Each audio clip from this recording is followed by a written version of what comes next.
Você está ouvindo Roteiro Cast. Água, terra, fogo, ar.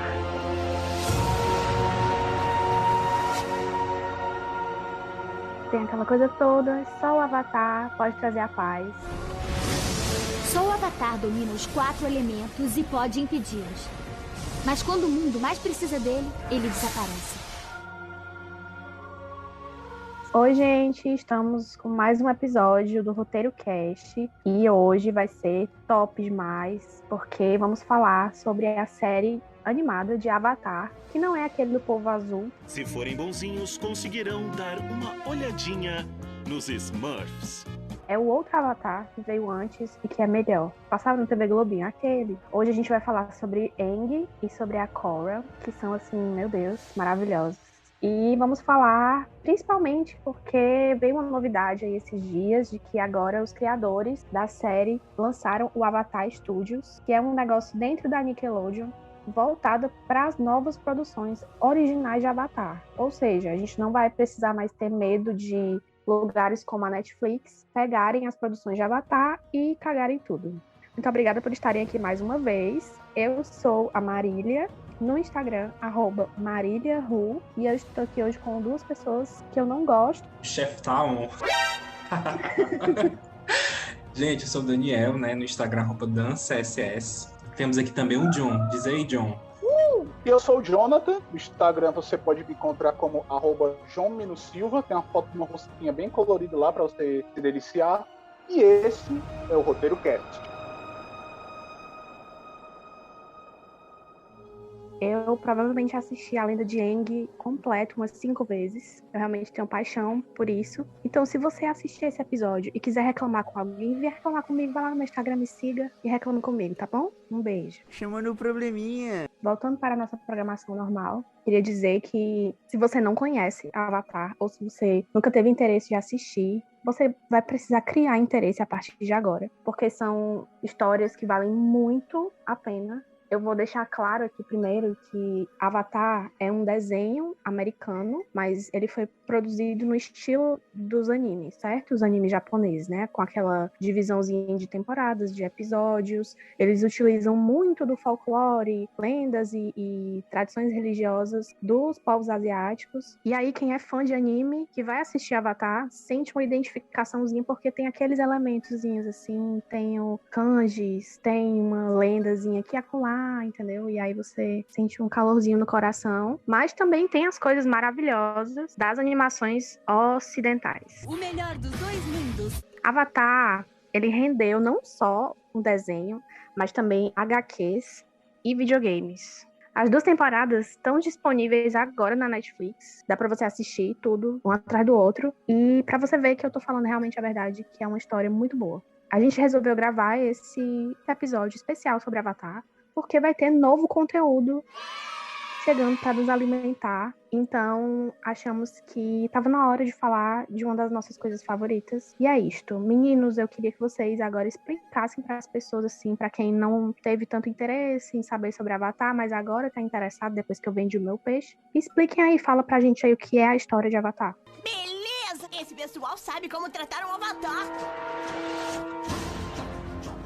Bom, em primeiro lugar, a história do Avatar compreende 2 sagas já exibidas aqui na televisão. Uma é a saga do Aang, que é Avatar, a Lenda de Aang, Avatar, o Último Dobrador de Ar. E essa foi a saga que nos apresentou Aang, Katara, Zuko, Toph, essas pessoinhas super maravilhosas para fãs de Avatar no mundo inteiro. A série consiste do seguinte: existe um mundo fantástico onde há 4 nações divididas entre elementos fundamentais da nossa natureza. Então tem os nômades do ar, que é onde pertence o Aang, tem a tribo da água, que é a tribo dos companheiros do Aang, a Katara e o Sokka, a nação do fogo, que é do principal antagonista e mais tarde herói da trama, o Zuko, e o reino da terra, de onde vem a Toph, que é uma das personagens mais porradeiras da série Avatar. Esse reino, ele estava em paz até um determinado momento da sua história, quando a Nação do Fogo resolve ter a liderança de todas essas nações unidas sobre o seu elemento principal. E a partir daí rola uma guerra de 100 anos. O processo de autoritarismo da Nação do Fogo é de uma violência tremenda, que constroem colônias em territórios independentes, como o da terra, como o território da água também. Os nômades do ar, infelizmente, sofrem um genocídio. E no meio de todo esse ambiente de desesperança, tem a lenda de que há um avatar que surge para unificar e manter o equilíbrio de todas essas nações, com suas disparidades étnicas, territoriais, enfim. Esse avatar, no momento, é um garotinho de 12 anos chamado Aang, que depois de ficar congelado por 100 anos, numa geleira localizada na tribo do norte da água, ele acorda e descobre que a humanidade está em guerra e que é dever dele preservar o equilíbrio, a paz e o amor também, porque falta no mundo é amor quando tem muita guerra. Certo, mas e aí, que fim levou essa história do Aang? Como foi isso aí? Me conta. Bom, para você, jovem ouvinte do Roteiro Cast, que não acompanhou toda a saga, o desfecho da lenda de Aang acontece da seguinte forma: o Avatar finalmente consegue, depois de muito tempo, dominar os 4 elementos, e ele utiliza isso para ter um embate com o Senhor Ozai, e se auto-intitula o Rei Fênix, o unificador de todas as nações do Avatar, em um só império, que no caso é do Fogo. Uma das coisas mais belas que Avatar pode ensinar para você é que a violência não é o caminho, porque no final o Avatar Aang, ele tem a iniciativa de, ao invés de derrotá-lo com a morte, ele tira os poderes de Ozai e ele fica assim impossibilitado de dominar o fogo. Da mesma forma acontece em Levante, em que outras nações se empenham para derrotar o exército da Nação do Fogo. Com essa vitória, né, dos insurgentes, a Nação da Água e a Nação da Terra, infelizmente a Nação Nômade do Ar foi totalmente dizimada, sobrando apenas o Aang. Com essa vitória, esse levante, o Zuko, que antes era um principal aliado do pai, mesmo o pai não gostando muito dele, ele se torna o novo líder da Nação do Fogo, e ele assim impõe a neutralidade, o equilíbrio da Nação do Fogo em não tomar outros territórios das outras nações. E estabelece-se aí um período de equilíbrio entre a Nação do Fogo, a Nação da Terra, e também trazendo de volta o respeito que as antigas nações tinham com a Nação do Fogo, há muito tempo perdida por conta da chamada Guerra dos 100 Anos. Né? Beleza. A saga do Aang terminou e a gente não entendia muita coisa. Várias coisas ficaram sem resposta, apesar de que o fechamento da história do Aang foi muito massa. Aí depois, alguns anos depois, veio a notícia de que faria uma nova série contando a história da Avatar, que veio em seguida, que foi a Korra, ou Korra, ou como você quiser chamar ela. E aí, Dani, eu queria que tu falasse aí, me diz aí como foi essa história da Korra. Vamos lá! Você e eu, bonitão! Primeiro, antes de qualquer coisa, pelo menos aqui no Brasil, né, que é o sentimento que a gente pode dar, é que a lenda de Aang foi um sucesso, assim. É basicamente impossível você conhecer uma pessoa que não tenha visto. Se essa pessoa não assistiu a Batalha de Aang, é porque estava trancada, é um cativeiro. E aí, quando encerrou, né, uns 3 livros, a gente ficou, sim, e aí? Não vai ter nenhum filme, não vai ter nada. E realmente não teve nada, né, durante alguns longos anos. E até acabou a TV Globinho e a gente ficou, meu Deus, e agora? Vai passar onde? Para situar, tá? Vocês podem ser mais novos. Nessa época que foi exibido, não tinha Netflix, tá? O acesso à internet com tanta facilidade. Então, assim, era a TV Globinho que trazia os desenhos pra gente, que a gente ficava sabendo. Então, assim, acabou a lenda de Aang, depois acabou a TV Globinho, e aí ficou nesse marasmo, né? Não tinha nada, enfim. E aí, depois de muita luta, porque não entendi por que as pessoas precisaram brigar para ter uma continuação, né? Os diretores conseguiram criar a lenda de Korra, que foi a nova Avatar. Dessa vez, seria Avatar, né, dominadora de água, né, a essência dela. Ela nasceu sendo dominadora de água e aí tinha que aprender os outros elementos. E aí eu lembro que, na época, lançaram como teste a primeira temporada. A primeira temporada, inclusive, se chama Livro A, que é justamente uma sequência nessa ordem do Aang, né, porque o Aang teve o livro da água, da terra e do fogo. Não teve o livro do ar. E aí, com essa sequência não tão direta, digamos assim, a gente teve a primeira temporada de Korra sendo o livro de ar. E aí, nessa época, eu lembro que muita pessoa não gostava da Korra. Ah, não, porque a Korra é muito séria, é muito durona. Sempre tinha uma coisa que não gostavam da Korra. Mas, basicamente, o que é a história? Depois desse grande embate de Aang, se passaram longos anos e aí a paz voltou novamente, o equilíbrio voltou. E aí nasceu-se a Korra nesse universo de paz, onde ela precisava aprender os elementos. E nisso, ela tinha uma grande dificuldade de se conectar com o lado espiritual e aprender o elemento do ar. Pelo menos a primeira temporada toda foi nisso, né? Ela tinha essa dificuldade, ela foi evoluindo até conseguir e ter essa conexão com o elemento do ar. Tem uma coisa que eu acho interessante falar, que foi o que me chamou a atenção quando eu comecei a assistir a Lenda de Korra, foi que, apesar do Aang ter conseguido atingir a paz, assim, ou que, sei lá, o máximo que ele conseguiu fazer para atingir a paz, o mundo estava muito diferente do que era na época que o Aang estava vivo, liderando assim as coisas. O mundo estava muito diferente, não só em relação ao respeito que as pessoas tinham para com o Avatar, como em relação às tecnologias. Um cara que tinha uma fábrica de armas e ele tinha muito poder na cidade. Outras formas de poder começaram a aparecer, né? Não era mais só o dominador que era poderoso. A pessoa que era normal também tinha poder. Então, quando eu comecei a assistir a nova série, eu fiquei tipo assim, será que eu tô gostando disso? Porque eu achava que as pessoas não respeitavam o Avatar e que isso ia perdurar por toda a série. Mas isso não aconteceu. O que acontece? Na época do Aang era um período de guerra e tinha muita coisa destruída, né? A gente não via evolução. E aí na Korra, quando a gente vai para esse universo de paz, você realmente já vê todo um novo universo reconstruído, onde a tecnologia acaba sendo muito mais importante do que a religião, né? Porque, pelo menos no meu aspecto, essa questão da dominação é muito essa coisa espiritual de religião. E aí, claro, na sociedade com pessoas que têm poderes ficou algo normal, as pessoas já não davam tanta importância a isso, elas queriam mais praticidade, que enfim era conquistado pela tecnologia. Enfim, então assim, o livro 1 foi isso, e aí depois disso, depois de muita luta, realmente eles conseguiram que Korra ganhasse novas temporadas, porque até então era só uma temporada, porque era um teste, então assim, não era garantido nada disso. E aí as outras temporadas foram produzidas, na época eu acompanhei todas assim no momento,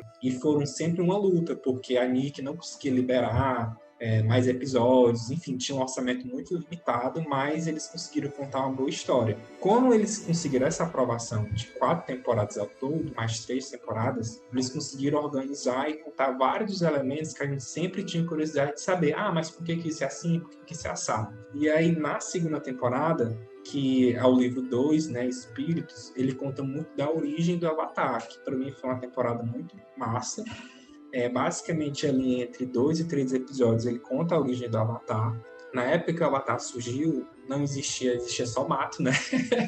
Era só mato. E as pessoas viviam em harmonia com os espíritos, que até então é até um elemento novo, que antes no Aang não era comentado muito. Mas antes existiam os espíritos. E aí, falando em espírito, existia o espírito da luz, né? A Rava. Existia o espírito do ódio, né? Do caos, que era o Vata. E aí, nisso, eles meio que andavam sempre em conjunto, sempre unidos para manter o equilíbrio. Então, desde que os dois se mantivessem juntos, sempre existiria paz. Só que aí, o homem, como é homem, ele, em determinada ocasião, ele entrou em um conflito e separou os dois espíritos.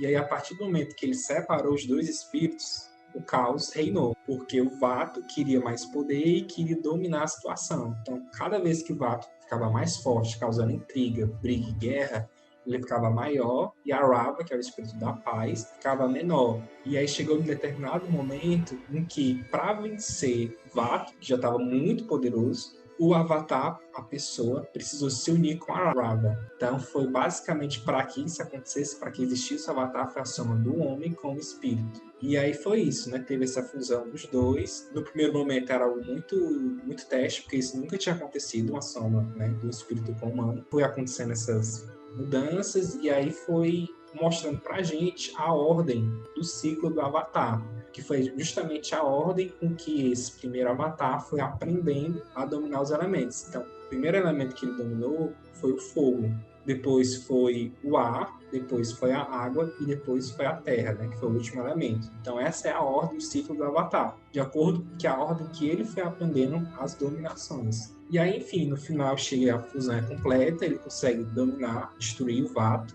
E aí tem uma cena que é muito marcante, que ele fala assim, né, o primeiro Avatar. Mesmo que a gente tenha lutado muito, tenha enfrentado muitas guerras, a gente não conseguiu trazer a paz. Que é uma coisa que a Marília comentou, né? Por mais que o Avatar, enfim, trabalhe, que ele lute, ele não consegue trazer a paz. E isso é muito claro. Então, é a parte que entra a reencarnação. E aí a Rawa fala assim, pode ficar tranquilo, a gente sempre vai estar juntos para lutar essa luta. Então, o que é o Avatar? É uma soma dos espíritos com o homem, que se unificaram para toda uma vida, para toda uma geração. E aí sempre que um Avatar morre, um novo nasce para enfrentar o mesmo inimigo, né, provocado pelo Vato, seja diretamente ou indiretamente. E aí é isso. Então, tipo assim, teve esse momento que foi muito esclarecido pra gente. E aí, após isso, teve os outros livros, né, o livro 3 e o livro 4, onde a gente teve uma série de questões também muito importantes. Vou reforçar até aqui um ponto muito foda do livro 3, que é onde a gente vê que a Korra consegue restaurar o equilíbrio, e aí os dominadores já começam a voltar. Então, as pessoas normais, elas começam a ser beneficiadas, né, com esse dominação de ar. Então, as pessoas... É como se fosse mutação de X-Men. As pessoas do nada, tipo assim, hoje eu tô... Aí, do nada, desperta um poder. Do nada. Pois é, ela desperta. Eu achei muito poder. bonito isso. Achei lindo porque eles explicaram pra gente que o poder da dominação é tipo o espírito que dá pra pessoa. E aí, a partir do momento em que o mundo espiritual estava conectado de novo com a humanidade, os espíritos falaram assim, vamos dar de novo aí os poderes pra eles. Aí mandaram os poderes, aí o pessoal pegou os poderes, aí apareceu dominando. Achei assim, tudo. Foi. Aí assim, foi muito massa, porque realmente os espíritos voltaram, depois de uma longa jornada sem os humanos terem contato com os espíritos.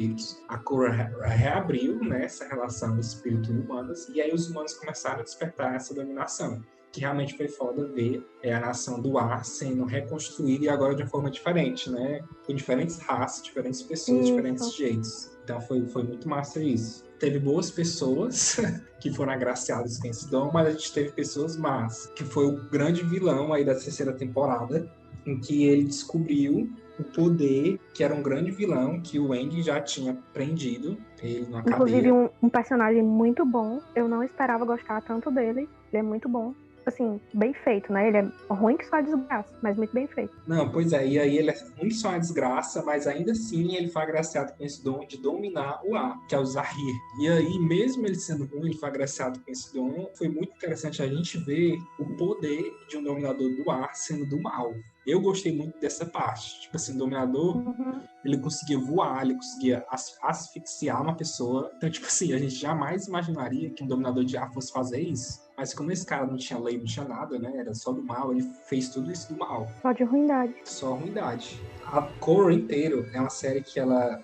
Assim, ela é feita para jovens, mas ela é muito mais para adultos, certo? Então, assim, os embates eram todos muito pesados, né? E muito realistas. Então, assim, foi muito foda cada embate que teve ali.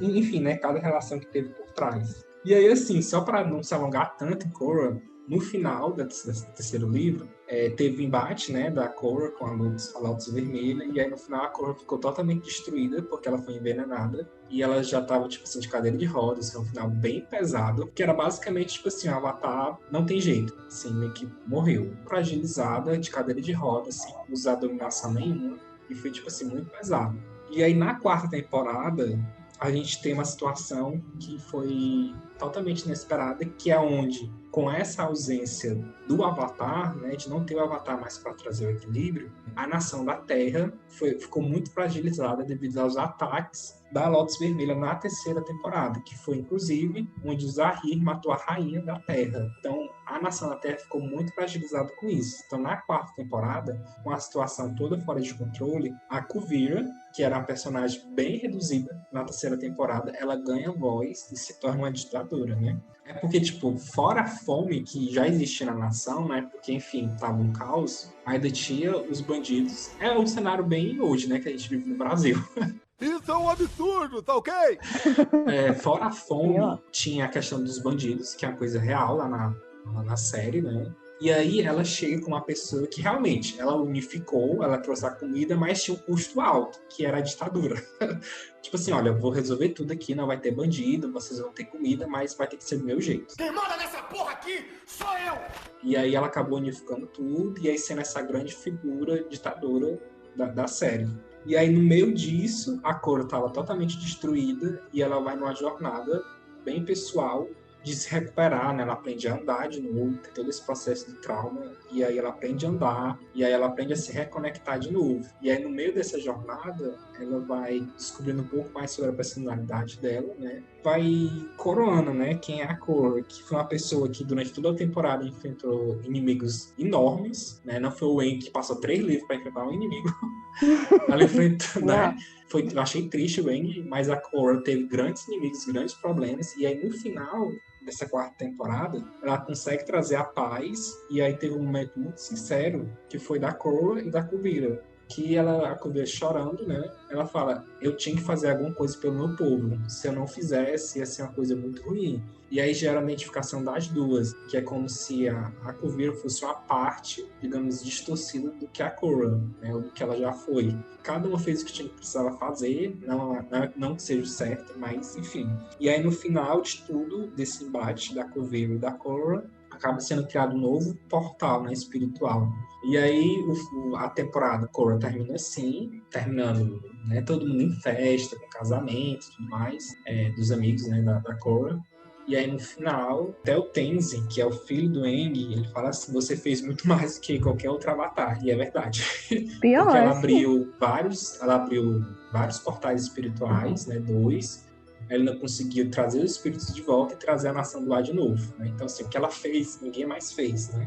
Enfim, aí no final tem isso, e a última cena que a gente vê da série mesmo, Korra e a namoradinha dela entrando no portal, que até então ninguém sabia que elas eram namoradinhas, né? Tinha assim uns tons... No desenho não tem, né? Não tem. Eu tipo assim, a gente sentia, pelo menos eu percebi... sinto o cheiro do couro de longe. Não deu, a gente sentia, eu senti pelo menos, desconfiava, mas ninguém, né, tinha certeza. Aí no final da temporada a gente tem a certeza, e aí, tipo assim, é um grande tapa na cara da Nickelodeon, e com certeza não aprovou aquele final, e no público, né? E aí terminou assim, dessa forma, aí a gente não teve mais notícias se ia ter continuação, não ter. E aí, enquanto isso, eram só HQs que iam saindo, mas que a gente sabe que, enfim, né, não teve a atenção merecida. Nas HQs, elas realmente namoram, elas realmente trocam fluidos, mas no desenho não tem, gente. No desenho dá pra uma mulher evangélica assistir, ela vai dizer, vale, são duas amigas, né? Uma coisa interessante em relação a essas duas sagas é que elas têm uma diferença de construção de roteiro. Na primeira saga é um negócio muito road movie, é que pode se dizer assim, porque é uma viagem, é toda uma jornada que o Aang cumpre junto com os dois amigos, e a cada local onde eles estão indo, eles vão conhecendo novas pessoas, novas aventuras, novos problemas. Isso vai engrandecendo cada vez mais o Aang no propósito dele. Enquanto isso vai acontecendo, tem a jornada dele e a jornada do Zuko, que eu acho que é muito importante dizer, que na minha concepção tem duas jornadas trabalhando de forma simultânea ali.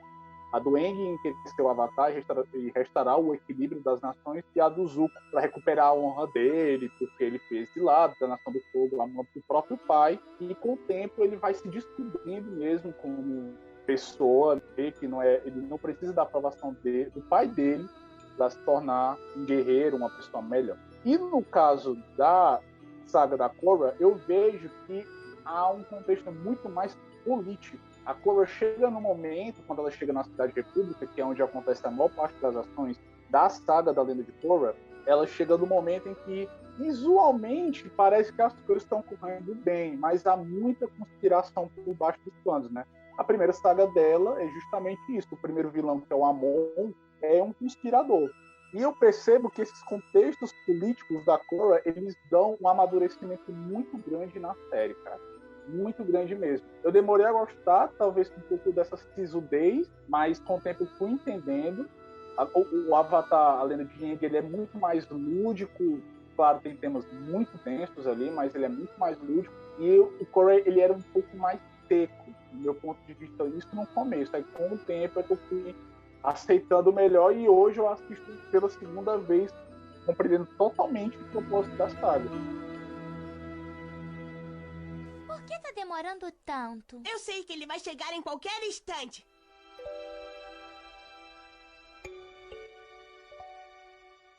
Temos duas esperanças que a gente falou, que é Avatar Aang e Avatar Korra dentro das suas sagas principais, mas tem uma esperança do mundo real para nós fãs dessa série. Surgiu recentemente uma informação de que os criadores, o Brian Konietzko e Michael Dante de Martino, eles estão empenhados em oferecer uma expansão do universo do Avatar, que seja mais fiel do que vimos antes na televisão. Mas é que os criadores dessa empreitada deram o nome de Avatar Studios. É uma ramificação da Nickelodeon, vai ser uma subdivisão da empresa, voltada totalmente para a série. Terá novas produções, com novos personagens e novas histórias. E a pergunta que fica é, será que na mão dessas pessoas que trabalharam há tanto tempo com essa série maravilhosa, vamos ter novas histórias legais ou vamos ter histórias voltadas aos nossos personagens mais lendários, tipo o Tio Iron, ou os antigos avatares, como muita gente especula na internet, ou vamos ter as duas coisas, que é melhor ainda? O que vocês acham? Acho que o Iroh já teve o lugar dele na Lenda de Korra, que inclusive muito bonito o destino que deram a ele, entendeu? Que ele é um personagem tudo incrível, mas já contaram a história dele. O que eu quero aqui na minha mesa agora é a Kyoshi. Avatar Kyoshi, que é a melhor avatar que já teve nesse mundo, que não tinha um negócio de vamos conversar, negócio de conversar não, taca ali a porrada, que eu vou resolver isso aqui na porrada, e é isso, eu que mando, que era isso que eu queria ver. Pois, João, não tenho nem dúvidas. É o seguinte, essas duas pessoas que você citou, que tem esse nome, eles são os criadores, certo, da série, então não tem porquê deles errarem. Então, assim, nesse primeiro momento, né, apesar de ainda estarmos na pandemia, eles já confirmaram que realmente vão produzir um filme, né, focado no Aang. E aí, nesse filme, eu espero que realmente ele conte como foi tudo depois dessa grande guerra, né? Porque a série, ela termina ali, ó, terminou a guerra, terminou a série. A gente não sabe o que aconteceu, né? Isso a gente pode saber através das HQs, né, de outras mídias, né, paralelas, mas assim, de estar na televisão a gente não sabe porque não teve nada. Então esse filme, eu acho que ele vem para responder isso, né? Tipo assim, como é que o Aang reage agora, já estando na paz, e o que ele tem que fazer. Então vai ser muito interessante, porque assim, realmente o Aang só teve um grande rival, né? Então nesse novo filme eu espero que seja e que apareça um rival decente e que eles vão pro pau, entendeu? É o que eu espero. Eu não quero só bolo e festa, não. Cara, baseado nas HQs que eu vi, porque, por exemplo, a HQ, embora não seja muito conhecida, as pessoas prefiram mais a série, querem um produto mais audiovisual, as HQs têm trazido trabalhos bem interessantes. Uma delas, eu até recomendo aqui para os nossos ouvintes, é a HQ A Promessa, que são 3 fascículos, né? Tem a mão dos criadores do Avatar, do Brian e do Michael. E, cara, a história é fantástica, traz uma disputa geopolítica, né? A sinopse da história é que, depois da vitória do Avatar e tudo mais, a posse de Zuko, numa crise de consciência, faz um pedido para o Aang de que, se por acaso o Zuko começasse a manifestar comportamentos autoritários que pudessem pôr em risco o equilíbrio entre as 3 nações, ele poderia, o Aang, dar fim à vida dele. Pronto. Mas poderia matar, tá aqui, eu estou aqui assinando o termo de responsabilidade, você pode fazer isso. E o Aang fica meio assim e tal, mas dá o ok. Um ano se passa e tem uma disputa rolando entre as colônias do fogo na nação da Terra. E a partir daí tem uma disputa territorial que vai colocando um pouco do caráter do Zuko à prova. Não traz vilões, né? Traz uma situação ruim.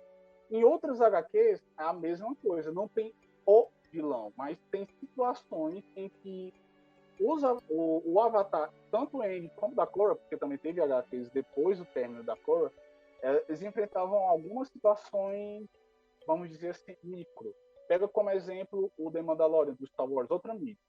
O The Mandalorian começa a partir de uma ação bem minúscula perante a todo o universo, comparado ao que é todo o universo da série. Eu acho que talvez eles vão fazer isso. Eles vão pegar uma ação que não é tão grandiosa assim, como foi da do Aang e da Korra, para poder colocar e ser muito mais precisa, mais dinâmica. Se for assim, sendo bem feita, eu apoio 100%. Tá? Eu realmente não espero algo muito grandioso.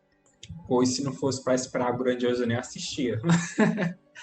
porque Avatar eu acho tão grande como um todo, né? E assim, no caso do que eu espero, certo? Não, eles só confirmaram um filme, certo? Assim, a gente não sabe um filme que é focado no Aang, e a gente não sabe mais do resto. Mas o que eu espero é que realmente ele tente criar aí pelo menos uma sequência de filmes, né? Contando alguma narrativa, e aí realmente eles tragam essa história que o John comentou aqui. E aí, tipo, fora isso, que eu espero certo? Não tem nenhuma teoria, não tem nada confirmado, que é o seguinte, tipo, eles vão fazer esse filme do Aang, eles podem fazer um da Korra, explicando depois, né, esse momento com a namoradinha dela, a história do mundo espiritual, acho que pode ter esse filme. E aí, depois disso, que eu acho que até o que eu fico mais ansioso, é uma série sobre o novo Avatar, né? Que aí, no caso, o Avatar seria o Avatar da Terra. E aí seria um Avatar que fecharia o ciclo, né? Porque o ciclo do Avatar são 4 pessoas, né? Tem o Fogo, que foi o Roku, né? Teve o Aang, que foi o ar. Teve a Korra, que foi a água. E esse último, né? Seria o da Terra, que ainda não tem nada sobre ele. Então, acho que seria muito interessante se tivesse uma série sobre esse novo Avatar, né? Explorando esse universo, enfim, as mudanças. E para essa série, que eu queria deixar registrado de sentimento, é que eu queria muito que esse Avatar da Terra conseguisse se reconectar com outros avatares, porque durante Korra, né, teve aquela quebra, onde a Korra perdeu a conexão com todos os outros avatares anteriores, né, durante alguns conflitos. Então, fica esse meu desejo aí. Eu acho que pela continuação dessa linha do tempo, talvez, né, esse Avatar da Terra, ele pegasse a internet. Internet, porque algoritmo, papapá. Então, talvez, vai que alguém usa a tecnologia para ajudar o Avatar a se reconectar. Quem sabe? Não é feitiçaria, é tecnologia. Confesso que eu não gostaria muito que fosse tão para frente, entendeu? Porque eu gosto desse tom meu. Mas eu acho que sabia? Porque, ó, nesse último já tinha dirigível, avião, Diaba 4, entendeu? Faz sentido. Não, o último agora da Korra foi meio século XVIII ali mesmo. 18 não, 19. Pois é. Mas não sei, cara, porque o Avatar é um negócio muito steampunk, né? O dirigível dá pra entender porque é uma máquina a vapor, também dá pra entender que é uma máquina a vapor também. Aqueles robôs e tal são todos a vapor, acho que dá pra entender. Eu não sei se ficasse muito tecnológico, tipo, sei lá, década de 20 do século XX. Não sei, cara. Eu não mato essa... Aliás, eu não acato essa proposta, não. Agora, só dando uma deixa aqui, eu vou falar de outra indicação, porque o Roteiro Cast é cultura. Daniel falou aí, desejando que tenha algo sobre o período que a Korra passou no espiritual com a Azumi. Eu quero fazer a indicação da HQ Guerras Territoriais. Tem uma cara de fanfic, mas é muito boa, cara, porque aí mostra realmente o que aconteceu lá dentro. Não é fanfic, tá? Novamente, a assinatura do Brian e do Michael ali, criadores da série, e rola beijinho, tá? Se você tava com dúvida, você achava que era amizade, não, cara, eu leio essa HQ e pronto, já matou. Indicação aqui para você acompanhar o que aconteceu depois da série.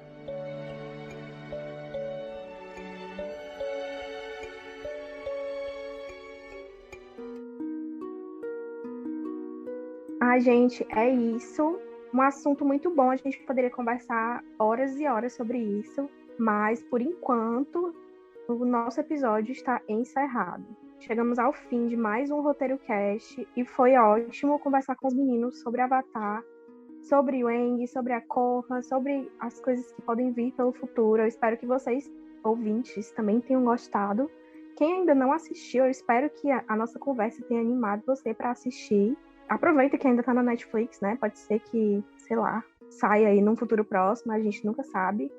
Mas é isso. Queria lembrar que o nosso podcast, ele está disponível em várias plataformas de streaming. A gente está no Spotify, no Deezer e no Google Podcast. Você pode acompanhar o nosso trabalho, o trabalho do Roteiro Nerd, pelo nosso site, que é o roteironerd.com, e também nas redes sociais, @roteironerd com 2 Ds, lá no Instagram. E é isso. Obrigada de novo por ter ouvido até aqui. Se você quiser dar um pitaco, alguma coisa assim, ou dar uma sugestão de tema, vai lá no nosso Instagram e manda uma mensagem. A gente vai adorar falar com você. E é isso. Valeu, meninos. Um beijo para todo mundo E até o próximo episódio. Tchau. Tchau, tchau. Tchau, gente. Até a próxima geração, né, de Avatar.